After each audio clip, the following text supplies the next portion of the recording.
সীমান্তে উত্তেজনা প্রভাব আইপিএল এ চলতি আইপিএল স্থগিত রাখার সিদ্ধান্ত নেওয়া হয়েছে বিসিসিআই তরফ থেকে। গতকাল ধর্মশালাতে আইপিএল এর যে ম্যাচ সেই ম্যাচ মাঝপথে বন্ধ করা হয় তড়িঘড়ি। দর্শকদের স্টেডিয়াম থেকে বের করে দেওয়া হয়েছিল। এই যে উত্তেজনার পরিবেশ ভারত এবং পাকিস্তানের মধ্যে, তার মধ্যেই এই মুহূর্তে সব থেকে বড় ব্রেকিং, পাক সীমান্তে উত্তেজনার প্রভাব আইপিএল। এই বিষয় নিয়ে আরো ডিটেইলে জানাবে শুভদীপ। অত্যন্ত বড় খবর শুক্লা, আইপিএল স্থগিত করে দেওয়া হলো। অর্থাৎ পরিস্থিতি ক্রমশ যেভাবে উত্তেজিত হচ্ছে সেই জায়গা থেকে এই সিদ্ধান্ত। দেবাঞ্জন বন্দ্যোপাধ্যায় রয়েছেন আমার সঙ্গে নিউজ রুম থেকে। দেবাঞ্জন, তাহলে এটা তো একটা বিশাল বড় সিদ্ধান্ত, ঠিক কি কারণ, কি বলা হচ্ছে?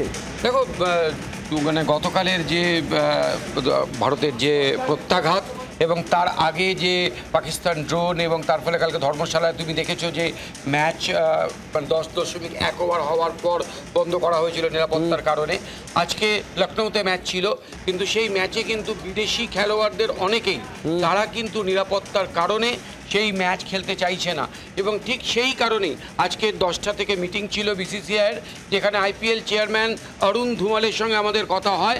তিনি বলেন যে কিছুক্ষণের মধ্যেই সরকারিভাবে নির্দেশিকা আসবে যে আইপিএল বাতিলের জন্য বিসিসিআই সেই পথে হাঁটছে।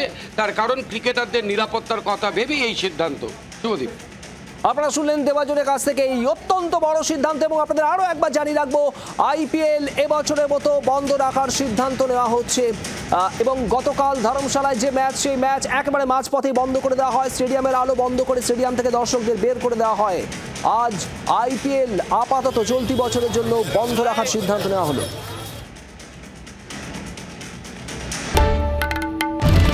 বাংলার আওয়াজ, বাঙালির আবেগ, জি 24 ঘন্টা।